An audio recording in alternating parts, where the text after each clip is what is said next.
Hello दोस्तों, अभी झारखंड लोक सेवा आयोग की मुख्य परीक्षा के रणनीति के संदर्भ में आपको अवगत कराना है कि क्या रणनीति हो जिससे कि मुख्य परीक्षा में आप बेहतर अंक पा सकते हैं और आपकी सफलता सुनिश्चित हो सकती है।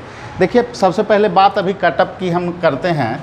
कटअप की चर्चा इसलिए कर रहे हैं क्योंकि अभी कटअप के संदर्भ में मार्केट में बहुत तरह का चर्चा है। कोई जो है कि 260 भी बता रहा है, कोई 240 बता रहा है, कोई 230 बता रहा है, कोई 220 बता रहा है। तो इस संदर्भ में हम एक ही बात कहेंगे दोस्तों, जिनका स्कोर जो है कि 240 रहेगा तो वो तो बोलेंगे कि कटअप जो है 260 भी जा सकता है आपको गुमराह करने के लिए। तो इसलिए जो 220 है आपका स्कोर, आप लोग तैयारी शुरू कर दें। पहली प्राथमिकता यही है कि आप लोग जब तैयारी शुरू कीजिएगा तभी ही आपका रिजल्ट संभव है, क्योंकि बहुत जल्द ही मुख्य परीक्षा का आयोजन होने की सूचना हम लोगों को मिल रही है और जेपीएससी के लिए पूरी रणनीति के साथ इसके लिए आपको उतरना होगा।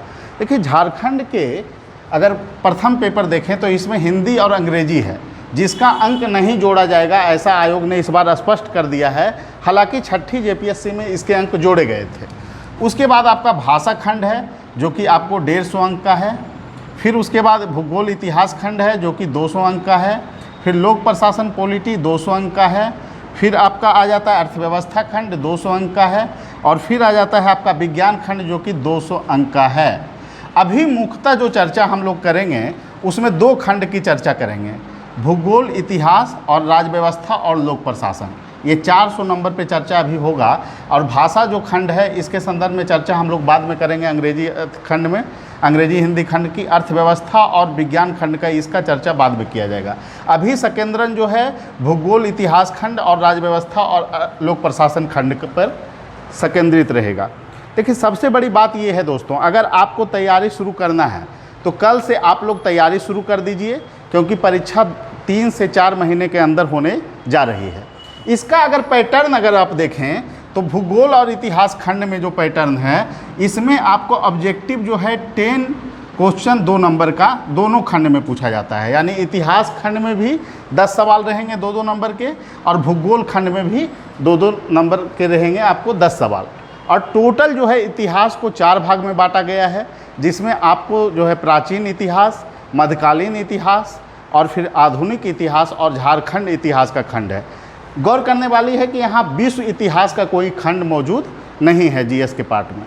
और हमारे समझ से ये बेहतर होगा कि आप प्राचीन भारत के खंड और जो है कि झारखंड खंड, क्योंकि झारखंड बहुत संक्षिप्त है, तो उस पर आप लोग जो है कि विशेष तौर पर अगर ध्यान दीजिएगा, क्योंकि हर खंड से एक एक प्रश्न आना है वहाँ पे। तो ये दोनों खंड को मजबूत अगर कीजिएगा तो आप यहाँ पर सेफ जोन में रह सकते हैं। लेकिन इसके अलावे भी आपको एक खंड मजबूत करना होगा, जिसके बारे में सत्यार्थ सर आगे चर्चा करेंगे।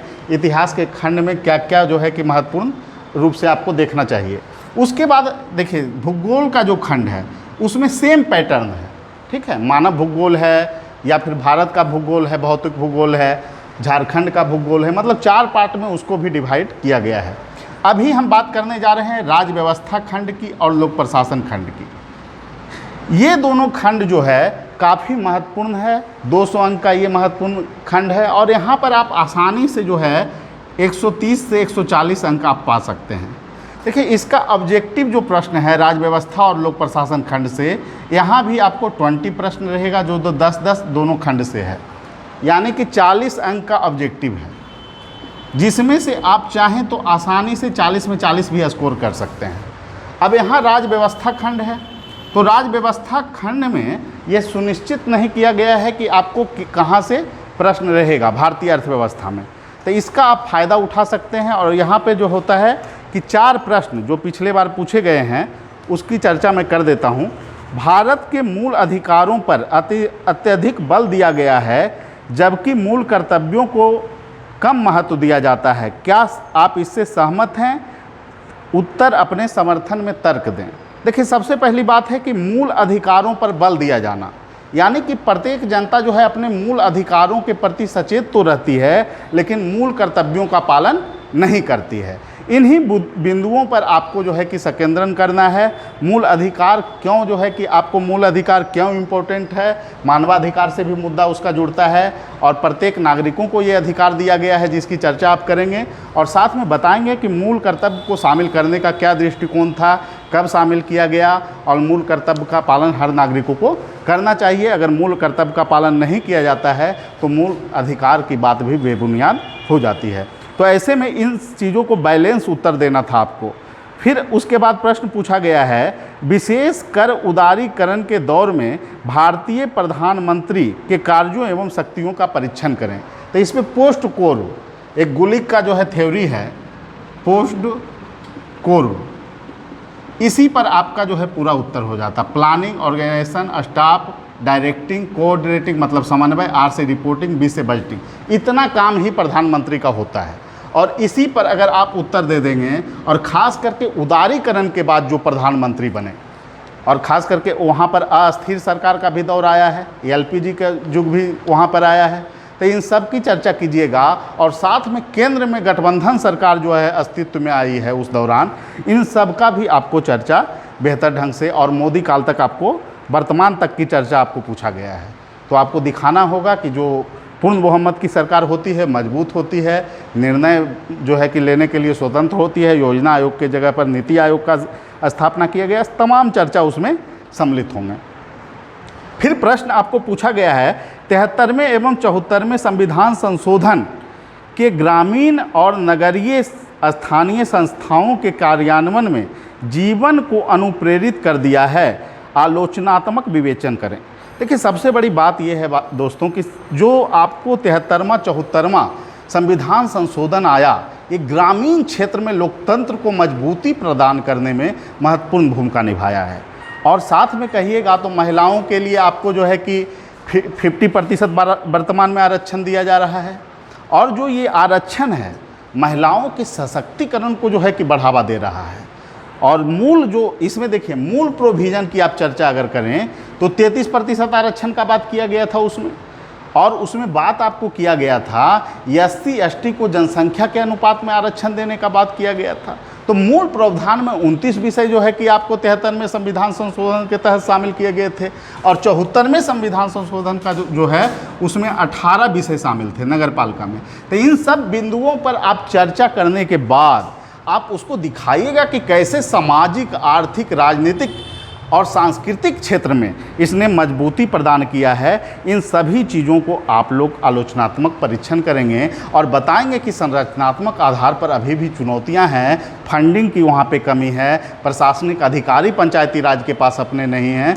तो इन तमाम चीज़ों को लेकर आप आलोचना भी कर सकते हैं। उसके बाद प्रश्न है आपको जनहित मुकदमेबाजी और संविधान में समानता के अधिकार की गारंटी। दोनों ही प्रश्न काफ़ी अच्छे हैं और ज्वलंत प्रवृत्ति के हैं, और जनहित मुकदमेबाजी हमेशा चर्चा में रहता है दोस्तों। तो इन सभी को लेकर जो है कि आपको प्रश्न बनाया गया है।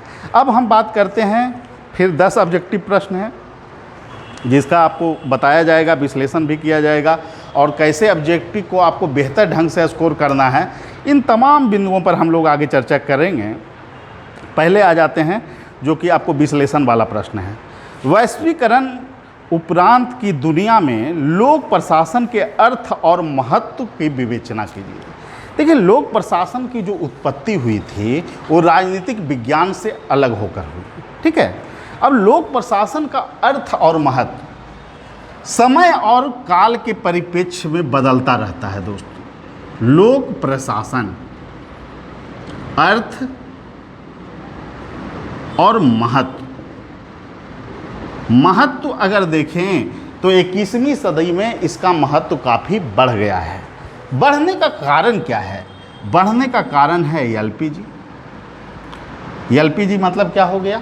उदारीकरण, निजीकरण और वैश्वीकरण।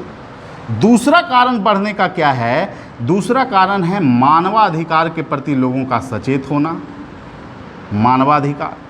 CSR का कॉन्सेप्ट आना, सामाजिक नागरिक उत्तरदायित्व, यानी कि CSR का कॉन्सेप्ट किस पे है? आपको कंपनियों पे आ गया है कि उनको जो है कि जनता के लिए, चूँकि जनता के पैसा से वो लोग अमीर होते हैं, इसीलिए उनका दायित्व होता है कि वो जनता के लिए कुछ काम करें, तो CSR का कॉन्सेप्ट आता है। फिर आपको बहुत सारे क्या हैं, सोशल जो है कि आपको संस्था हैं, जिसको आप बोलते हैं क्या? नागरिक संगठन। इन संगठनों की भी भूमिका बढ़ी है और लोक प्रशासन का जो है कि कार्य क्षेत्र आप देख रहे हैं धीरे धीरे क्या हुआ है, विस्तारित हुआ है और इसका महत्व धीरे धीरे क्या हुआ है, बढ़ा है। आज चुनौतियां भी तरह तरह की बढ़ी है। पहले क्राइम क्या होते थे, एक ज़िले के अंतर्गत होते थे तो क्षेत्रीय स्तर पर क्राइम होता था।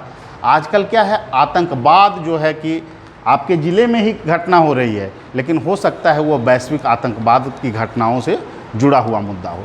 तो इस तरह की चीज़ें जो है आपको लोक प्रशासन के महत्व को और क्या किया है, बढ़ा दिया है।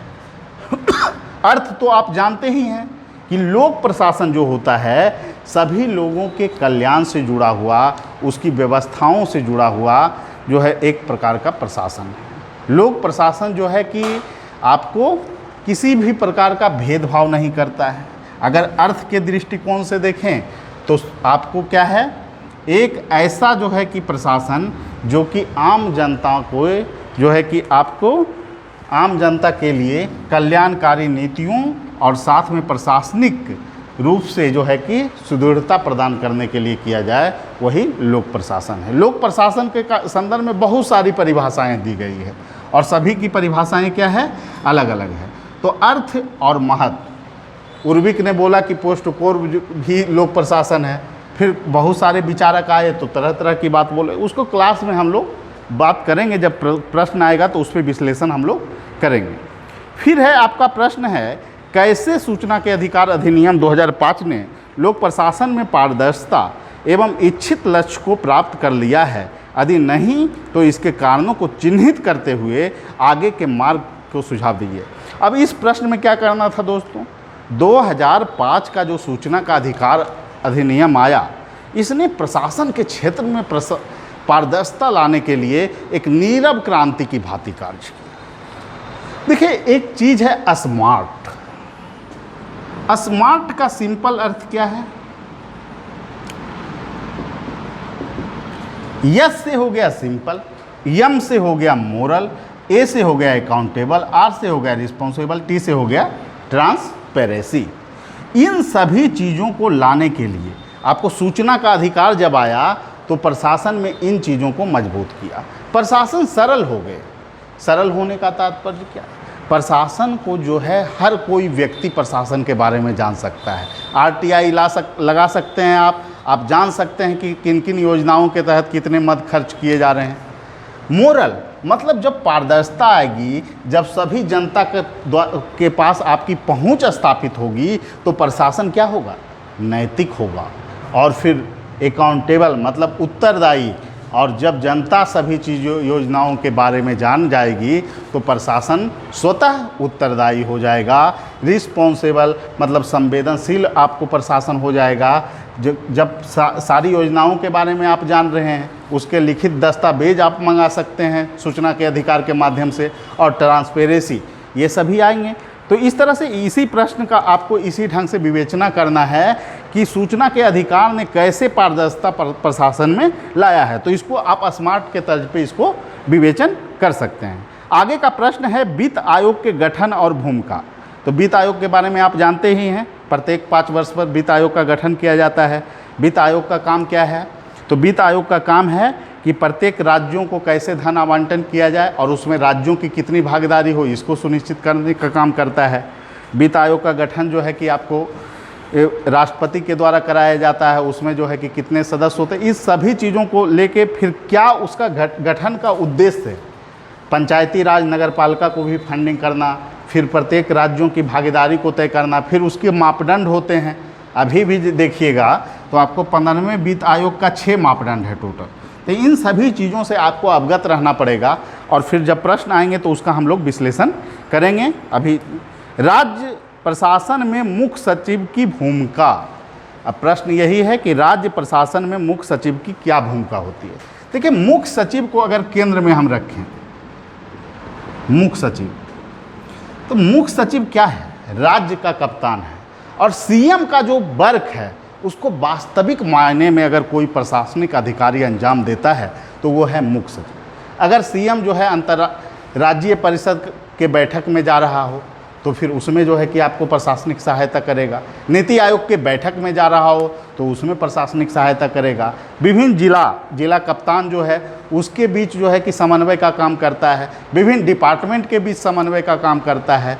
उसके पर्यवेक्षण को, मॉनिटरिंग, सारी चीज़ों को अंजाम देने का काम मुख्य सचिव का रहता है। अगर राज्य में आपदा होगी तो उसमें भी मुख्य सचिव की भूमिका बढ़ जाएगी। तो मुख्य सचिव चूँकि बहुत बड़ा पोस्ट है और ये राज्य का एक मुख्य अधिकारी है, इसलिए इसके संदर्भ में लोक प्रशासन से जुड़ा हुआ ये मुद्दा था। हालांकि इसको जो है कि आपको पॉलिटी के संदर्भ में पूछ लिया गया है, इसे लोक प्रशासन खंड में ये, तो ये आपको प्रश्न पूछा जा सकता है।